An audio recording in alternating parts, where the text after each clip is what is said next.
How's everybody doing? I've done comic zines and other stuff like that, but I don't think I've really ever done any horror magazines. And, I was born in the 70s, so I'm a little too young to really have been that much into Famous Monsters of Filmland. I mean, honestly, I've read more. I didn't read it hardly ever off the newsstand as a kid.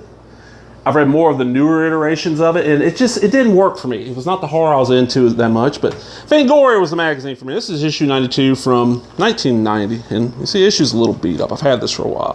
What we got on the cover? We got Friday's Shocker, No More Jason. Friday 13th, Roby, I'm No Bimbo. Hardware, Cyberpunk meets The Evil Dead.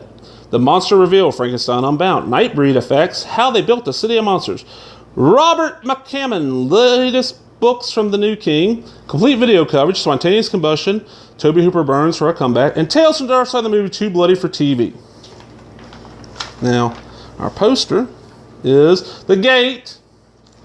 I always liked it. That's why you find coverless copies of Fangoria, because the poster was on the cover for quite a while. And this is back when they were really starting to spread it out. You had Gore Zone, you had Toxicar, and you had Fangoria. And Toxicar was what?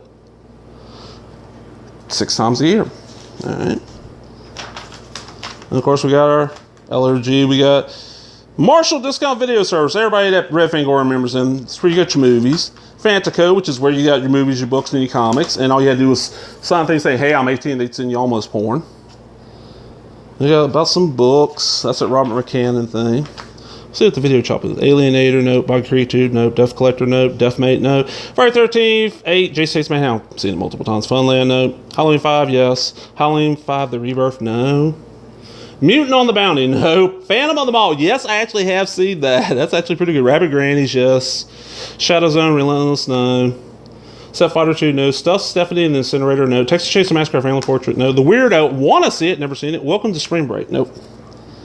And they got the 9th annual Fango Movie Awards. Horror in print. This is the reason why I'm happy I got it. This is an interview with Richard Lehman. And the weird thing is that Richard Lehman's books would kind of get bashed on in the book review section, but they did this nice, fairly long interview. And this is 1990. He was not a name in the States, really, I would think. Because I got into him late. I'll admit, I got into him real late. I got into him like 2008. Man was dead by the time I got into him. But my impression I've always gotten, it wasn't until Leisure took over distributing and putting out his books that he really got known in the States. But just a really cool name. Look at this. I always love that cover for Tread Softly. Fangoria's Weekend Horror. Okay, Roby, this was the actress that was the female lead on the Friday 13th TV series, which I've been told was known as Curious Goods everywhere else in the world, but everybody I've ever talked to is outside the United States and saw his Friday 13th the series. Used to love watching it every week. Decent actress. Pretty, but I got a thing for redheads, of course. Corman Unbound. This is when Roger Corman came back to direct Frankenstein Unbound, which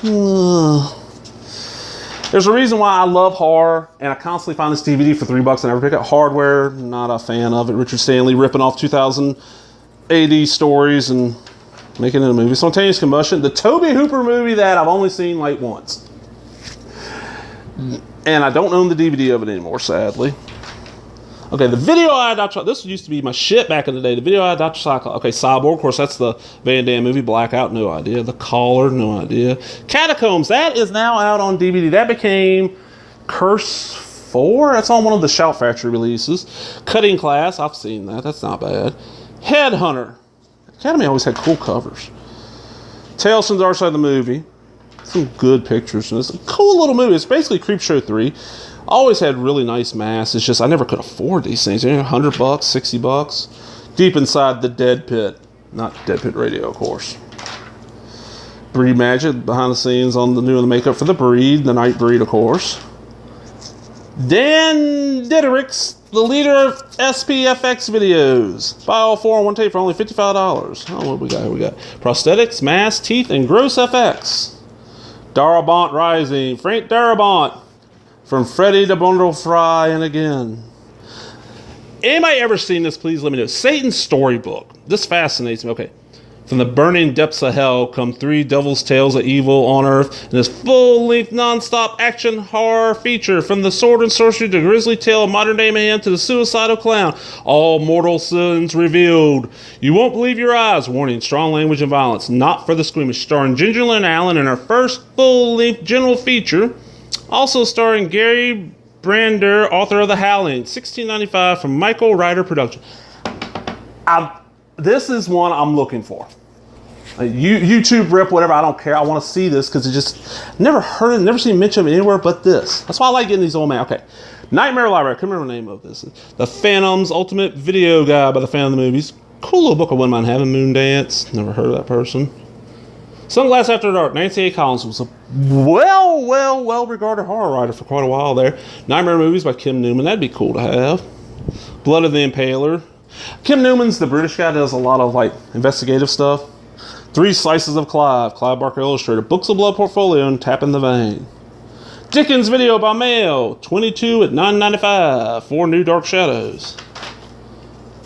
Back issues, of course. Gore Shriek, but there's no issues of Gore Shriek. It's just Deep Red and all that shit. The Wastelands, the Classified Ad Vaults, the Gore Store, and then, as always, I love these. I would love to have every one of these as a shirt. Cult Classics. Just great garish colors and stuff. And they weren't horribly priced, were they? T-shirts, $14. Sweatshirts, $24. Pins, $5.95. Patches, $4.99. No, that's not bad. And then Tales from the Dark Side of the movie. Fangoria was just, back then, and it's supposedly coming back. It's been away for a little while. Fangoria was like the horror magazine. You could find it almost anywhere. I got all my magazines and comics for years and years because I didn't go to comic shop often. Didn't get to, from K&B Drugs, and they carried it. And this was like my entryway into hardcore horror fandom. I miss you, Fangoria, but nowadays, back then, this cost $3.95. The last few times I bought Fangoria, I paid almost $10. Matter of fact, I'm going to go dig out a new issue of Fangoria, and that might be in the next video. Well, I hope everybody enjoyed that, and if you did, give me that thumbs up, leave a comment, subscribe. Talk to everybody later. Bye-bye.